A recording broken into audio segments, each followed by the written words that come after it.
Hi there, this is Manny with Classic Auto Repair. Today we are looking at a 68 Ford Bronco, new customer, and the vehicle's been recently restored, and he would like us to go through and inspect it mechanically and for safety issues so that he can feel more secure in driving at longer distances. So here we go. It's a nice build. They used quality parts in the restoration.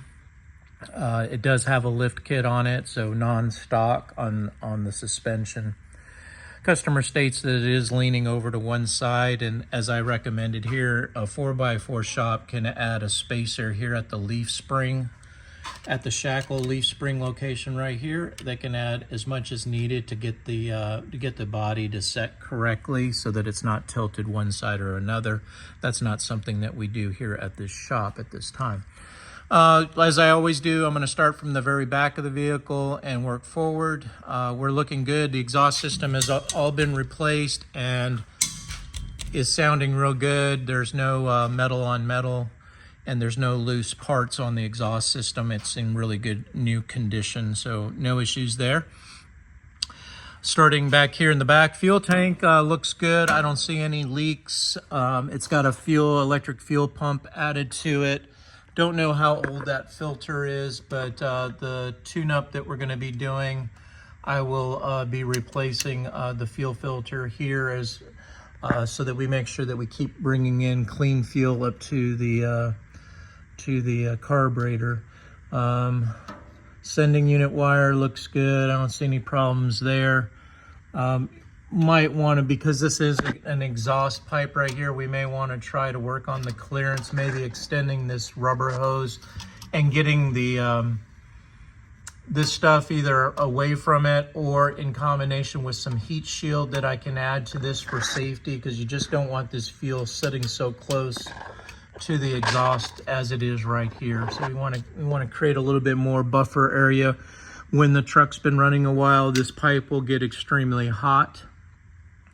And if you get any vapor leaks around this area, that could ignite. So again, we want to protect that area as much as possible. So I'll be looking into a solution there. Let me make a note on that.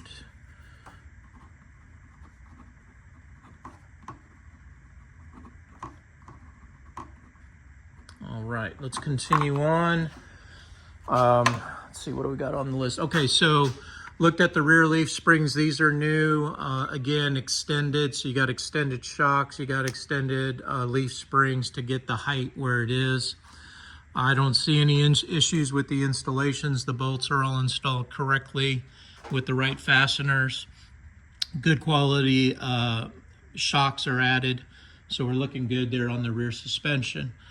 One of the issues that I did see on the rear axle as we're looking at the brake lines and inspecting the brake system, I did notice the axle vent hose is missing on the rear axle. And what that means is if this vehicle goes into any water that's above this line right here, water will enter into the vent hole here and go into the gears and start deteriorating the lubrication that's in there and creating a lot of problems. So what we want to do, because the truck was extended, they didn't add the extended vent tube. So what we need to do here is add a rubber tube, have it go up to the top of the body here, and then clamp it so that it gives an extra level of clearance so that the truck could possibly go all the way to the top of the fender wells and not create any water or issue in here, but still provide the air necessary that the axle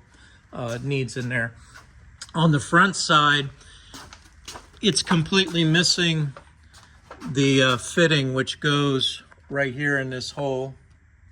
See if I can get you a light in there. Yeah, this hole right here is missing the fitting and the tube. So again, you need another tube extending up and into the inner fender well to add as much buffer against the front wheels and the rear wheels going underwater, and you're not getting any water into the axle there. So that's definitely something we want to get repaired so it doesn't cause more expensive damage in the future. The brakes themselves on the rear axle are in good shape. They've got new wheel cylinders on them. No leaking occurring from the pistons, otherwise you'll start to see drips coming off the back of the backing plate and onto the wheels. The wheels are dry and the backing plates are dry, and the wheel cylinders show to be new, so I think we're in good shape in the back here. I will be road testing the brake system to make sure that if there's any air in the lines or if it needs some adjustments. These are your adjuster access plugs for adjusting the rear shoes, and a lot of times when you first break these vehicles in, if the auto retractors are not working, the way you tell is you push on the emergency brake and release it about 15 times, and it will tighten up the ratchets that are in here to make sure that the rear shoes are as close as necessary to the drum so that they apply correctly. So we'll be doing that during the road testing phase. Make sure the brakes are doing what they need to do to stop the vehicle. Rear brake hose looks good. They did extend it for the length, for raising the height of the truck. It doesn't feel like it's in a bind, even with the axle floating right now in the air. It's looking good there. All right, let's keep moving forward. Frame, the frame is in good shape. I don't see any damage or concern with any corrosion on the frame rails. This must be a Southern car. Most of the floor pans look good. Maybe some repairs have been happened here. Maybe they patched in a panel, but quality work. I don't see any issues there. These are usually rusted out on the inside and it's in pretty good shape. They put a patch panel down here for the rust. And it looks at some point someone added some reinforcement plates right here, probably for some side steps things to get in and out of the vehicle. On both sides it has these plates, and whatever part connected was removed. But again, real solid up here. Don't see any issues with the structure. It's got the good rubber insulators on the frame. The bolts are tight. All the insulators are in place. On the front side of the axle, customer did state that there is a small oil leak from the gearbox, and you can kind of see it on the rear pinion right here where the pumpkin goes into the rear end. You've got a gasket here and it looks a little wet. You can chase these leaks down and get them fixed. They're expensive, but you'll probably end up with a leak again relatively in a short period. That's completely up to you, but we would say this needs to go to an off-road shop to have them do the work to make those repairs. It looks like the drive shaft is sitting where it needs to. I don't see it sticking out of the rear tail housing here. It's all good and tight. It's got an extender here, and looks like they added a yoke here. I'm not real sure how original this part is, but again, when you raise the truck, you're extending the drive shaft, so you got to make sure that whoever puts these in puts the correct extenders, or you'll have a problem there. As we move forward, fuel line looks good. I don't see any issue with that, or the brake line that's following with it. This is your emergency brake tensioner cable. Looks like everything's new on it, has been replaced, and this is where you adjust it if we need more adjustment on the emergency brake. This is your speedometer. Your speedometer gear drive for the dash to make the digital dash show the speed. This connects to the transmission gear, and all that's set up. Now I do need to calibrate it for kilometers to miles per hour, but once I do that, I want to make sure everything is working here and that there's no problems. This looks okay. I don't see any issues there. Got a small leak on the gear case. This is your transfer case. Moving, gears for driving the front axle or just the rear axle. That all happens in here. And they're notorious for leaking. I can't stop these from leaking, so I don't even try. It looks pretty good. It's not that. I've had cardboard here at the shop for a couple of days, and there's not that much leaking coming off of this vehicle. That being said, one of the most common places for these things to leak is right here, which is the transmission fluid coming from, it looks like, over here on the right. That pan bolt right there is probably leaking through the threads and dripping down. Looks like they did a pretty good seal job on the pan gasket, but those bolts, a lot of times the guys don't remember to put the silicone on the threads before they stick them up in there, and then the transmission fluid will get in between the threads of the bolt and work its way out. So common leak. Again, another area you can spend a lot of money and the leaks are going to come right back on you. And that's why we don't really tend to do it unless it's a time for servicing the filter and changing the fluid. We're not going to be fixing leaks that occur right here just because they're there, especially when it's a very small one. There's not a lot of fluid coming out. Exhaust headers look good. I did notice one thing on the exhaust system, and it's right here on the front. Let's see if I can get the light up there. Right there on the top exhaust, where it connects to the motor, that bolt right there looks like it's backed out. It's not all the way flush against the flange, which tells me it's probably vibrated out, which is going to create an exhaust leak, probably blow out that gasket that's underneath there, and then you'll start hearing some really loud noises coming from the motor. So one of the things I suggest is let's go through and run a wrench on all of these header bolts and tighten those up. It's real common when they're new. They feel tight new, but as the truck gets running, the heat goes on it, the gaskets and stuff start to seal down, and you get a gap and vibration happens and you get bolts backing out. But that was the only thing I saw on the exhaust system. So the other ones you're going to have to get from the top side. Oil pan looks good. It's pretty sealed. I don't see any oil dripping down the valve covers on the side of the motor, dripping off the starter. I don't see any oil there, so that's good. That means your valve covers are sealing well. You don't have any issue right now. Starter looks good. Cooling lines look good. That's these metal lines right here that go to the transmission. I don't see any issues with that or the connections. Everything looks good there. Power steering pump's got its normal seeping leak, but nothing major. Again, this is just very small amount of fluid. I don't even see a drip there, but it tends to leak right here at this big seal if they ever do. And you just replace the power steering pump. But this is a new one, so I'd imagine it's going to get you quite a bit. Air conditioning compressor looks good. I don't see any issues there. Belts are in good condition. Oil pressure, this is your oil pressure sending unit to the dash. Nothing wrong there. Your filter.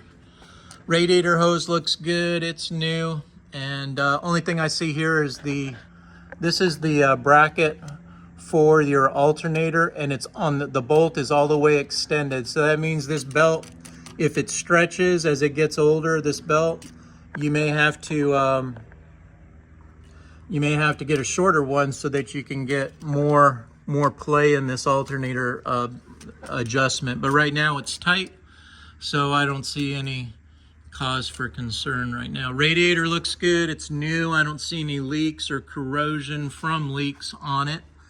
It seems to be holding up and providing the cooling that the truck needs.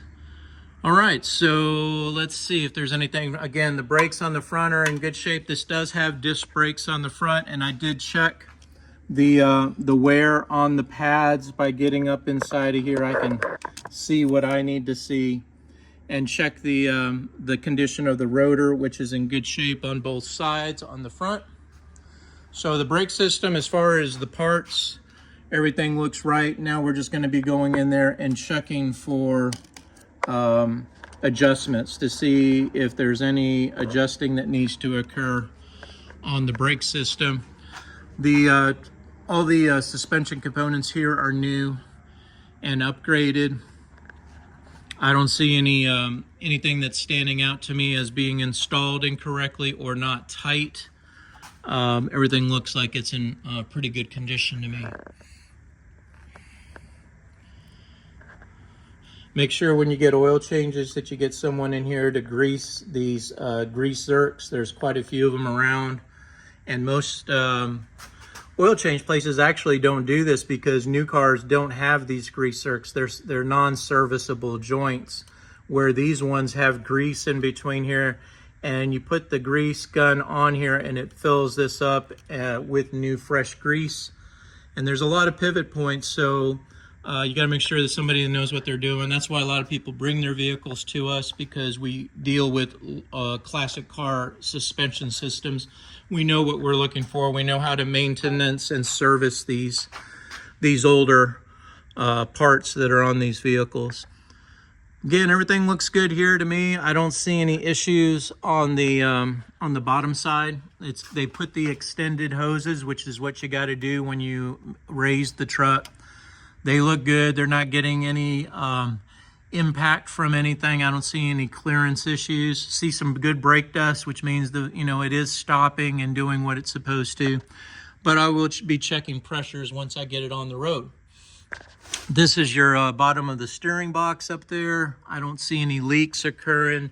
It's pretty new, but with these big wheels and tires, the steering box, which is located up in here, your power steering, they take a big hit from those big tires and wheels bouncing on potholes and stuff. So you tend to get a blowout of the seals, but it's all new, fresh, and there's no signs of failure there. All right, well, I think that's about it on the bottom side of this vehicle. Like I said, I'm going to be doing some more road testing. I have done some cold start cycles, hot start cycles, and the vehicle is starting good. It could be a little bit better. Probably needs a set of spark plugs, fuel filter change. Make sure we put some treatment in the gas tank. It's a little black soot in the tailpipe, means it's been running pretty rich.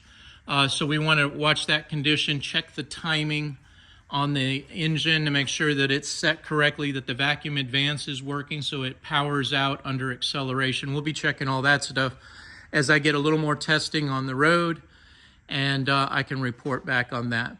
Okay, this is Manny with Classic Auto Repair. Hope you enjoyed watching this inspection on a 68 Bronco on the bottom side. Have a good day. Bye.